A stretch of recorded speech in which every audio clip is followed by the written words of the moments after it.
Dans cette vidéo, je vais te donner des astuces à suivre pour t'aider justement à renouer un contact avec ton ex parce que je suis bien placée pour le savoir, pour faire des coachings toute la journée personnalisés au sujet des reconquêtes amoureuses, que si tu n'es pas en mesure finalement de retrouver une complicité, retrouver du feeling avec ton ex, tu ne seras pas en mesure de l'amener à changer d'avis concernant votre relation passée. Avant de commencer, sache qu'en complément de cette vidéo, je t'ai laissé la possibilité d'avoir accès à un mail dans lequel je te donne des astuces pour apprendre à rassurer ton ex. Ce n'est pas par hasard si j'ai fait justement ce petit bonus, c'est parce que je me suis rendu compte en coaching personnalisé que très souvent vous êtes confronté à des ex qui sont quand même un peu méfiants vous concernant. Certains peuvent se rendre compte que vous avez opéré des changements mais ne sont pas convaincus qu'ils vont durer dans la durée. D'autres sont méfiants parce que très en colère finalement sur ce qui avait pu se passer dans la relation passée, et un petit peu du coup tendu. Bref, j'ai pu me rendre compte que du coup, ne sachant pas rassurer vos ex, parfois, vous retrouvez dans des situations un peu compliquées qui aggravent même la situation. C'est pour ça qu'une fois que tu auras terminé de visionner cette vidéo, je t'ai laissé un lien en dessous de la description de la vidéo sur lequel cliquer pour accéder à ce mail dans lequel je te donne des astuces pour savoir rassurer ton ex et amener du coup un climat un petit peu plus serein entre vous. Je suis Christelle Lepage, je suis donc spécialisée dans les dynamiques amoureuses, je me suis rendue experte en reconquête amoureuse. Je suis là donc pour te donner des conseils qui sont avisés parce que avant même de faire mes vidéos, de toute façon, c'est des choses qui ont été testées des centaines de fois pendant mes coachings personnalisés. Au fil des années, j'ai même pu me performer dans les stratégies que j'ai proposées. J'ai même moi appris finalement à ressentir des choses de manière encore plus poussée sur la psychologie humaine, sur comment se comportent les gens par rapport à certaines approches. Et je suis donc là sur cette chaîne pour te faire bénéficier de toute mon expérience, mais aussi des feedbacks de mes coachés pour que tu puisses t'approprier ces conseils dans ta reconquête amoureuse. C'est pour ça qu'aujourd'hui, si tu te sens dans ce cas de figure un peu perdu, ou tu ne sais pas trop par où commencer, ou tout simplement que tu n'as plus assez d'objectivité pour analyser ou décrypter certains gestes de ton ex, certains signaux renvoyés, eh bien je t'invite fortement à t'abonner à ma chaîne, elle sera très utile, à cliquer aussi sur la petite cloche des notifications, très pratique pour être averti en fait à chaque nouvelle sortie de vidéo et du coup ne louper aucun conseil. Premier conseil pour recréer du lien avec son ex, prends du recul. Alors ça peut paraître contre-intuitif, quand une personne généralement nous rejette, ne veut plus de nous, on aura plutôt tendance à vouloir aller au contact, à toute vitesse pour ne pas aggraver la situation, pensant que plus cette personne s'éloigne, plus cette personne va nous oublier, ou même prendre le risque en laissant de la place, l'ex va tout de suite refaire sa vie sans nous. Pourtant, c'est indispensable vraiment, avant de tenter de recréer des liens, de déjà prendre du temps pour toi. Il faut réfléchir en fait à ce que tu veux vraiment et comprendre ce qui a pu causer cette rupture. Ce recul va te permettre tout simplement de voir la situation avec plus de clarté et de revenir en fait avec une perspective beaucoup plus mature. Comme on dit, il faut laisser refroidir la sauce avant de la remuer. L'idée, c'est tout simplement de comprendre que plus tu vas faire preuve de maturité dans ta réflexion et plus ça va se ressentir par la suite dans tes interactions avec ton ex. Je le dis non pas parce que je fais de la psychologie là maintenant sur ma chaîne YouTube, je le dis parce que je le vois tous les jours dans mes coachings personnalisés. Les personnes qui ont les meilleurs résultats sur cette capacité à renouer des liens sont souvent les personnes qui ont le plus appris de leurs erreurs. Et souvent celles aussi qui ne se sont pas complètement précipitées pour nouer un contact. Ce qui fait qu'on ressent cette maturité comment avec des gens qui sont capables de communiquer de manière plus posée, plus calme, des gens qui dégagent beaucoup moins d'énergie anxiogène, pleine de stress. Et du coup, forcément, c'est mathématique, c'est logique.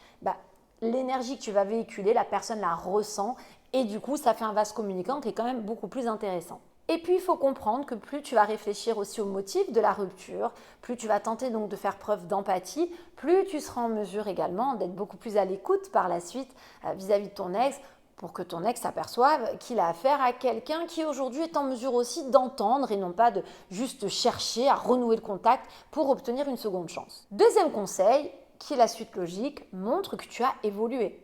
Il va falloir en fait démontrer à ton ex que tu as été en mesure de grandir depuis cette rupture. Que ce soit sur le plan personnel, professionnel ou émotionnel, montre en fait ton évolution parce que ça va permettre de prouver que tu es capable de changement et surtout d'adaptation. Ça ne peut en fait qu'inspirer ton ex à reconsidérer d'une certaine façon votre relation sous un nouveau jour. Si tu es une nouvelle personne, si tu es quelqu'un qui a finalement mûri, appris de ses erreurs, si tu lui montres donc que tu as su raisonner de manière intelligente depuis cette rupture, eh bien c'est une façon de montrer donc à ton ex que tu es logiquement une personne différente qu'elle a quittée. Troisième conseil pour renouer des liens avec ton ex, commence par des conversations légères. Ça ne sert à rien de vouloir tout précipiter en tentant d'avoir des échanges costauds, épais, réguliers. Il vaut mieux taper plutôt, comme je dis, dans la qualité que la quantité. Donc il faut reprendre un contact en engageant des discussions simples et agréables. Il faut éviter des sujets lourds, parler des reproches, forcément vouloir ramener ton ex à nouveau à peut-être reparler des choses qu'il ou elle te reprochait. Bref, il faut vraiment renouer un lien au départ basé sur des choses assez spontanées, naturelles, qui n'amènent pas d'énergie négative. L'objectif, en fait, quand tu vas reprendre contact dans les débuts, c'est avant même de parler de reconquête ou de recréer un feeling entre vous, mais c'est d'abord vraiment de trouver un environnement détendu entre vous. Les échanges peuvent du coup se faire naturellement et spontanément. C'est pour ça que moins ton ex va ressentir de stress de ton côté, de tristesse aussi de ton côté, ou de peut-être tentative de ta part de l'amener quelque part dans la façon de parler avec. Voilà, moins ton ex va ressentir ça, et plus ton ex du coup se sentira à l'aise pour communiquer de manière plus naturelle, plus spontanément. J'ai souvent en coaching personnalisé des gens qui s'aperçoivent que l'ex dans ses retours est un peu dans le contrôle. On sent qu'il y a des moments où l'ex aurait été dans l'envie de communiquer un peu plus, mais était quand même un petit peu à faire attention. Et ça, c'est la preuve que l'image véhiculée n'est pas assez naturelle, assez spontanée. Donc toi, l'objectif aujourd'hui, c'est vraiment, avant de te projeter sur quelque chose de trop lointain, de commencer par le début. Le début, c'est de réussir à avoir des échanges naturels, simples. Et pour ça, il ne faut pas aborder les sujets trop compliqués ou trop lourds. Quatrième astuce, réveille des souvenirs positifs. Là encore, c'est quelque chose qui peut vraiment être propice à raviver des émotions positives chez ton ex. Si tu comprends qu'il ne faut pas être dans les extrêmes, si tu commences à vouloir parler de sujets positifs, mais que tu évoques des moments nostalgiques, douloureux pour toi, en laissant penser à ton ex que ces moments-là étaient tellement fabuleux qu'aujourd'hui c'est difficile de ne plus les avoir, c'est pas finalement quelque chose de très bénéfique pour vous deux. Partager des moments heureux que vous avez vécus ensemble, c'est surtout à rappeler à ton ex que vous étiez en mesure de passer de bons moments tous les deux, même si aujourd'hui ton ex a finalement décidé de rompre. Tu peux donc expliquer que tu es venu à parler avec un ami, un collègue de travail, de votre voyage au Kenya, parce que vous parliez justement de la faune que vous avez pu rencontrer là-bas qui avait été extraordinaire. Et ton ex pourra du coup partager peut-être à nouveau sur ce moment, en effet, qui va pouvoir se remémorer. Mais il faut le faire avec beaucoup de subtilité pour ne pas sembler ni nostalgique ni désespéré. Tu peux aussi évoquer des activités que vous aimiez faire ensemble, par exemple. Et même si aujourd'hui, c'est toi qui les fais sans ton ex, montre à ton ex, tu prends toujours autant de plaisir à les faire. Cinquième conseil, qui est un conseil que généralement vous aimez moins. Sois tout simplement patient, patiente. La reconquête, ça prend du temps. Ton ex ne va pas revenir au bout d'une semaine. Il ne faut pas trop rêver. Donc ne précipite pas les choses et laisse plutôt les sentiments se développer aussi à leur rythme. La patience peut te faire marquer des points. Ça peut aussi montrer à ton ex que tu respectes finalement le rythme qu'il ou elle a décidé d'instaurer entre vous et que tu es aussi sérieux dans ta démarche. Comprends que comme une plante, une relation a besoin de temps pour s'épanouir. Alors bien sûr, il n'est pas question d'être dans les extrêmes. Je ne suis pas en train de te dire que tu dois mettre 4 mois pour reprendre contact avec ton ex, pour retrouver des liens. Mais si parfois tu as des semaines où tu sens ton ex plus disposé à renouer des liens, des contacts, eh bien tant mieux. Continue dans ce sens-là. Mais si tu sens parfois que ton ex met un petit peu de retrait dans vos échanges, c'est pas grave, pas de panique. Ne commence pas à vouloir mal interpréter les choses, te dire que tout est perdu. Laisse-toi parfois quelques jours de patience. Tu vas t'apercevoir que des fois la semaine suivante, tout redevient comme ça se passait au préalable quand ça se passait bien entre vous. Alors c'est important de comprendre que ton ex, comme toi d'ailleurs, va être parfois cyclique avec des hauts, des bas, avec des fois plus de chaleur, avec des fois plus de froideur à ton égard. Il ne faut pas te laisser déstabiliser et il faut plutôt t'adapter pour réussir à petit regagner dans cette dynamique-là pour relier des liens entre vous. Sixième conseil, alors celui-là peut paraître évident et pourtant, évite donc de parler des disputes passées. je sais, ça paraît simple. Pourtant, tu pourras voir que parfois, à un moment donné, par expérience, lorsque ton ex revient un petit peu au niveau de vos échanges, ça peut être ton ex qui va t'amener des fois à reparler de sujets douloureux. Ça ne veut pas dire que tu ne dois pas écouter ton ex, mais ça peut être bien aussi parfois de savoir recadrer ton ex en l'expliquant qu'à un moment donné, là, la discussion, elle n'était pas vouée à ça. Que tu voulais juste prendre des nouvelles, que tu voulais juste passer du bon temps là, à travers ce que vous étiez en train d'échanger et que tu ne pensais pas mettre le feu aux poudres. Ça ne veut pas dire que tu ne peux pas dire à ton ex, je comprends parfaitement. Oui, j'entends ce que tu me dis. Mais tu vois, pas commencer à vouloir partir non plus dans la justification de tout ce qui avait été fait parce que si vous êtes dans cette phase de devoir renouer un lien, ça va être compliqué si vous remettez des tensions au milieu. Ça ne va pas marcher, l'équation ne fonctionne pas. Donc c'est pour ça que de ne pas ressasser les conflits ou les désaccords qu'on conduit à la rupture, c'est quand même mieux.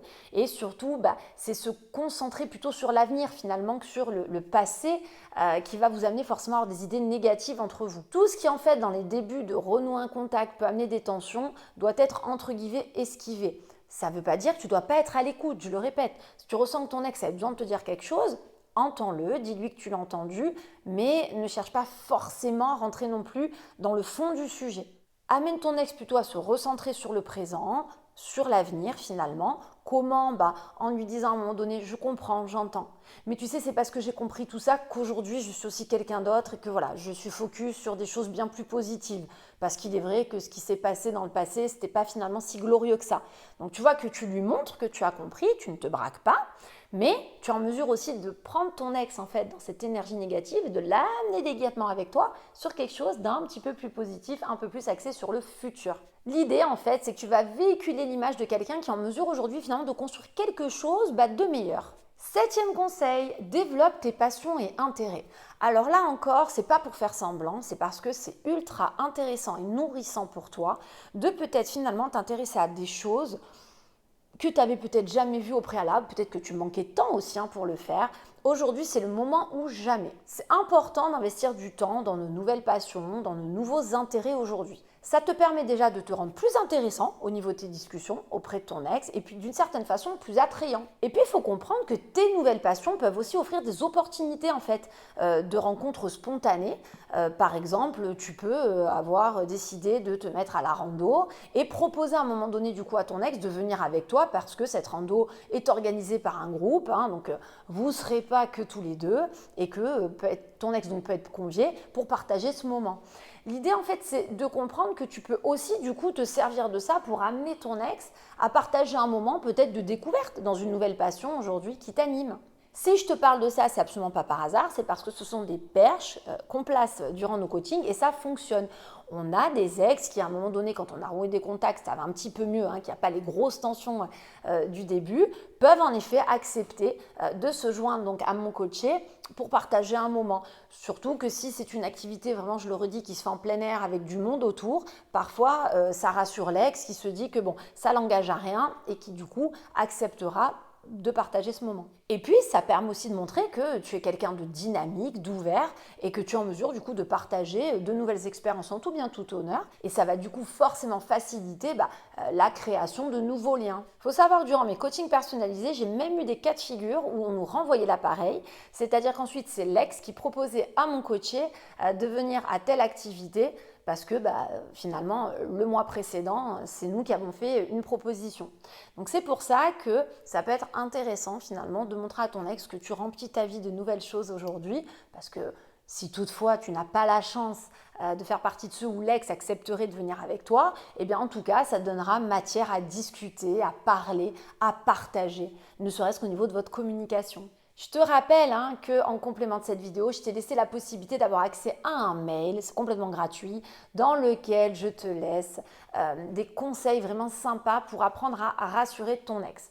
L'objectif, c'est d'amener justement ton ex à sortir de cette zone de méfiance vis-à-vis de toi, avec cette espèce de regard un peu en coin qui ne sait pas trop à quelle sauce il ou elle va être mangée s'il venait à réouvrir une porte. Voilà, donc j'ai trouvé judicieux justement en complément aujourd'hui de tout ce que je t'ai donné comme conseil, de te faire bénéficier de ce mail. Très simple pour y accéder, il te suffit de cliquer dans le lien de la description en dessous de cette vidéo. Si le contenu de cette vidéo t'a plu, alors c'est le moment de me le faire savoir pour que je puisse en faire plein d'autres en cliquant sur le petit petit pouce et le like d'encouragement. Pense également à t'abonner à ma chaîne pour ne louper aucun conseil et donc à cliquer sur la petite cloche des notifications pour être averti à chaque nouvelle sortie de vidéo. En attendant, moi je te dis à très bientôt pour toute la suite de mes conseils à venir sur cette chaîne YouTube.